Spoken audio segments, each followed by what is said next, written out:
Hello everybody, it's Brian here. This video is part VCLT, part VC Meetup, and part recent finds. So Sunday, which was yesterday, if I post this video on Monday, Sunday is yesterday, if not it isn't. I had the pleasure of meeting up with the gentleman behind the reasonably new vinyl community channel called My Vinyl Attic. So the backstory to this is that in the last couple of weeks, he was discussing and presenting a record by a band called Flood, F-L-U-D-D, a Canadian band. And I made a comment, I'm not sure exactly what my comment was, but something to the effect that, I'm Canadian, I've never heard of this band before.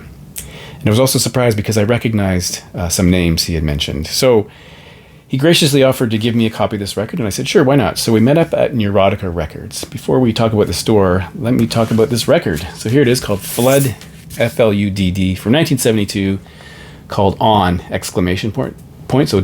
on, exclamation point. As I mentioned, 1972. And the gatefold here is interesting. There's the 5 members of the band. Now, one of the names that My Vinyl Attic mentioned was this guy, Greg Godovitz. Now, Greg Godovitz is very well known to me because I have all of the, well, except for one. They released a series of records in the 80s, which I have them all. And then in 1992, they did a reunion album on compact disc, which I do not have, but I have everything else. So the first surprise is that I had no idea that Greg Godovitz was in this band, because I'd never heard of this band before. So that's kind of a lesson in Canadian music right there.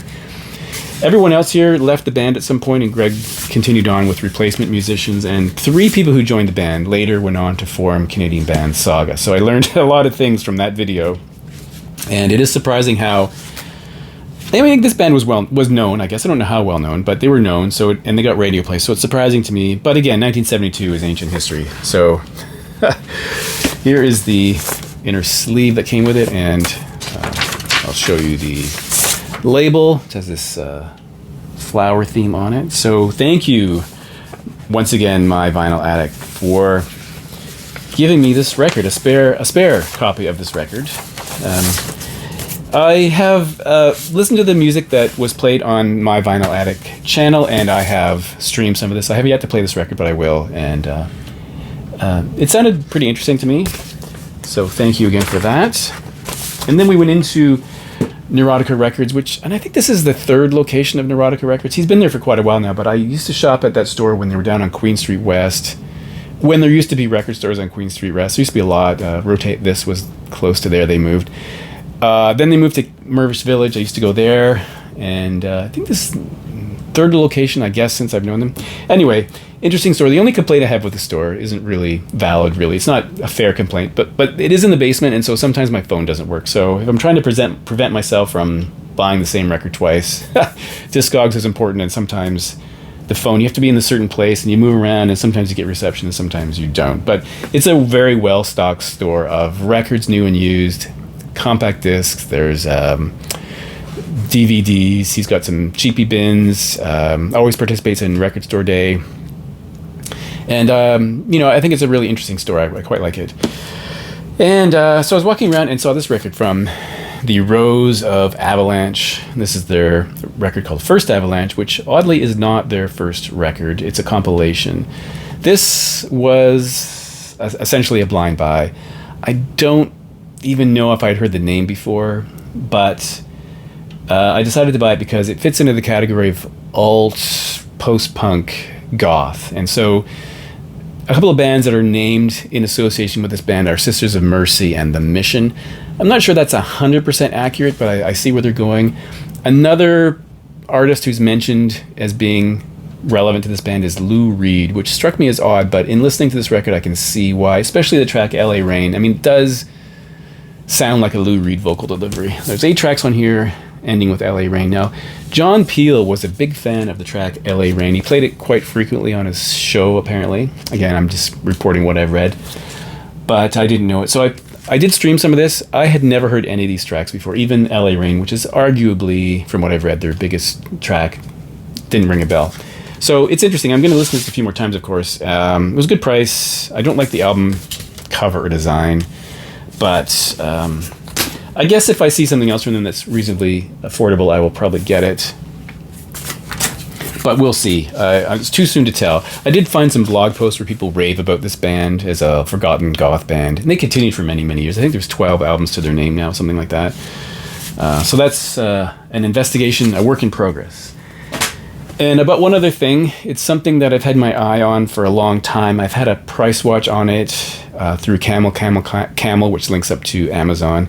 And it has come down to a reasonable price, but usually when it does, it's a third-party seller. And because this is a box, the delivery on this the shipping is quite expensive. So here we have Pere Ubu Drive, he said 1994 to 2002, which is a box of 3 albums, a compilation or a collection of 3 records. So this has Ray Gun Suitcase, Pennsylvania and St. Arkansas on this record, and a bonus disc called Backroads. Now on the back it says the 3 studio albums were remixed in 2016. This came out in 2016 by Paul Hallman and Dave Thomas, David Thomas is the only consistent member of the band. Now the bonus record called Backroads is a collection of outtakes which have also been remixed and or remastered. The 3 albums here, the 3 that I mentioned, were recorded for compact disc release. In the case of Ray Gun Suitcase and Pennsylvania, there were too many songs to fit on a vinyl release, so there's one vinyl for each. So songs that wouldn't fit were put on Backroads in addition to some other outtakes. So let me take the box off of this. Oh. This doesn't complete my Pere Ubu collection, but I'm down to like only needing a couple, 2 or 3, I think. Some of the harder to find ones. I have to double check that. There's the download code. It comes with this poster for Ray Gun Suitcase, which I have on compact disc. And here are the records. So we have aforementioned Ray Gun Suitcase from 1995. There you'll see all the names. So there's 7 names listed here. If you look at the Wikipedia entry, you'll see one of those crazy charts they do for certain bands where the membership has changed frequently, so these lines across. As I mentioned, David Thomas has been through it all. Some people leave and come back, 20 years later they show up. It's sort of a weird thing where people just do some time with the band and then move on. Now the plain white sleeve and black label on one side, white on the other. From 1998, we have Pennsylvania with this crazy image on the back, and then the same situation with that. And even by this time, some of the members are different. And then St. Arkansas from 2002. This band is from Cleveland, formed in 1975, kind of an avant-garde band, but David Thomas has called them the band Avant Garage, which I think is a fair enough description if you can understand what that means. First track I ever heard from them was a track called 30 Seconds Over Tokyo, which kind of blew my mind. Fantastic song. But they're odd. So this is a very strange sounding band. His voice is very perplexing. This is not for everyone. They did have a bit of commercial success, so the album Cloudland, I'm going to forget when that came out, 1989 or something like that, had a track called Waiting for Mary, which was sort of a hit in various places. But other than that, they sort of labor in obscurity. And, if you were to make a list of unconventional vocalists in pop music or rock music, I think you'd have to include Dave Thomas in that.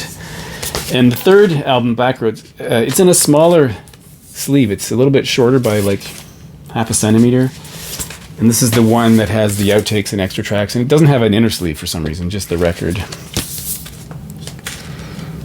So the strangest band from Cleveland by far that I can think of. But I love them. I find the music really crazy, but very interesting. And everything from really short songs to more lengthy ones.